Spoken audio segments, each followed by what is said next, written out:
నగర శివారు ప్రాంతమైన వెలుగుమట్ల భూదాన్ భూముల్లో ఇళ్లను కూల్చివేయడాన్ని నిరసిస్తూ జాగృతి అధ్యక్షురాలు కల్వకుంట్ల కవిత నిరాహార దీక్ష చేపట్టిన విషయం తెలిసిందే. గత అర్ధరాత్రి హైడ్రామా నడుమ ఆమెను పోలీసులు అరెస్ట్ చేశారు. అరెస్టులతో తన దీక్షను ఆపలేరని కవిత స్పష్టం చేశారు. ఖమ్మం అంబేద్కర్ భవన్ వద్ద నిన్న రాత్రి ఆమె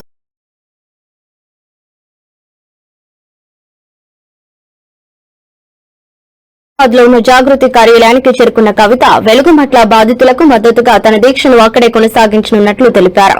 బాధితుల ఇల్లు కూల్చిన ప్రభుత్వమే వారికి పునరావాసం కల్పించాలని డిమాండ్ చేశారు. ఇళ్లను కూల్చిన చోటే తిరిగి వాటిని నిర్మించి ఇవ్వాలని డిమాండ్ చేశారు. భూదాన్ నివాసితులకు న్యాయం చేసేంత వరకు తన పోరాటం ఆగదని కవిత స్పష్టం చేశారు. భూదాన్ భూములంటేనే పేదలకు ఇచ్చిన భూములని పేర్కొన్నారు. వెలుగుమట్ల బాధితులకు మద్దతిస్తామని వారికి మద్దతుగానే దీక్ష చేస్తున్నట్లు తెలిపారు. తమ దీక్ష కొనసాగుతూనే ఉందన్నారు. 31 ఎకరాల పేదల భూమిని పేదవారికి ముట్టజెప్పేందుకు ప్రభుత్వం ప్రయత్నిస్తుందని వాపోయారు. భూదాన్ భూముల్లోనే బాధితులకు డబుల్ బెడ్రూమ్ రూమ్స్ ఇవ్వాలని డిమాండ్ చేశారు. ఎంత ధైర్యం ఉంటే ఒకరింటి మీదకి పోయి నోటీస్ లేకుండా ఎట్లా డిమాలిష్ చేస్తారు?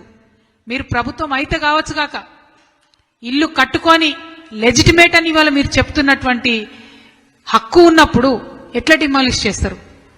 అది ఖమ్మంలో పేదవాడి ఇల్లు కాబట్టి ఎవరు పట్టించుకోరని అనుకుంటున్నారా? అంటే హైదరాబాద్లో నగర నడిబొడ్డున జూబ్లీహిల్స్లో ఎవరైనా ఇల్లు కట్టుకుంటే అట్లనే చేస్తారా? మీరు వాళ్ళకి హక్కుండి వాళ్ళు ఇల్లు కట్టుకుంటే మీ ఇష్టానికి వచ్చి అర్ధరాత్రి డెమాలిష్ చేస్తారా? ఆ ధైర్యం పెద్దవాడి మీద చేయగలుగుతారా? ఇవాళ నేను తెలంగాణ ప్రజల్ని జాగృతి శ్రేణుల్ని కూడా రిక్వెస్ట్ చేస్తా ఉన్నా, మనకి ఇంకొంచెం కష్టమైనా పర్వాలేదు, ఈ దీక్ష రేపు మధ్యాహ్నం మంత్రుల ప్రోగ్రాంలో వాళ్ళు ఏం చెప్తారో చూసే వరకు కూడా కొనసాగిద్దాం. ఎందుకంటే వాళ్ళు 311 మందికి ఇస్తారా, 450 మందికి ఇస్తారా, లేకపోతే పడగొట్టిన మొత్తం 750 మందికి ఇస్తారా అనేటటువంటిది మనం చెక్ చేయాలి. రాహుల్ గాంధీ గారు రాజ్యాంగాన్ని పట్టుకొని తిరుగుతూ ఉంటారు. ఎప్పుడు రాజ్యాంగం అని చెప్పి నేను రాజ్యాంగ విలువలను కాపాడుతా అని రాహుల్ గాంధీ గారు తిరుగుతూ ఉంటారు. ఎప్పుడు ఇవాళ రాహుల్ గాంధీ గారికి మేము తెలంగాణ జాగృతి నుండి ఒక ఓపెన్ లెటర్ రాస్తా ఉన్నాం. మరి నిజంగానే వెలుగుమట్లలో ఏం జరిగిందో తెలుసుకోండి రాహుల్ గాంధీ గారు. మీరు ఏ పెద్దల ధనదాహం కోసం పేదవాళ్ళని తీసి రోడ్డు మీద వేసిండ్రో తెలుసుకోండి. ఒక ఇండిపెండెంట్ జ్యుడిషియల్ ఎంక్వైరీ వేయండి. దీంట్లో ఖమ్మం జిల్లా నుంచి 3 మంత్రులు ఉంటే ఈ అవినీతిలో ఆ 3 మంత్రుల పాత్ర ఉందని చెప్పి మేము బలంగా నమ్మాల్సి వస్తుంది. నిన్న మీరు మమ్మల్ని డీల్ చేసిన విధానంతో ఆ పాత్ర ఏంటి?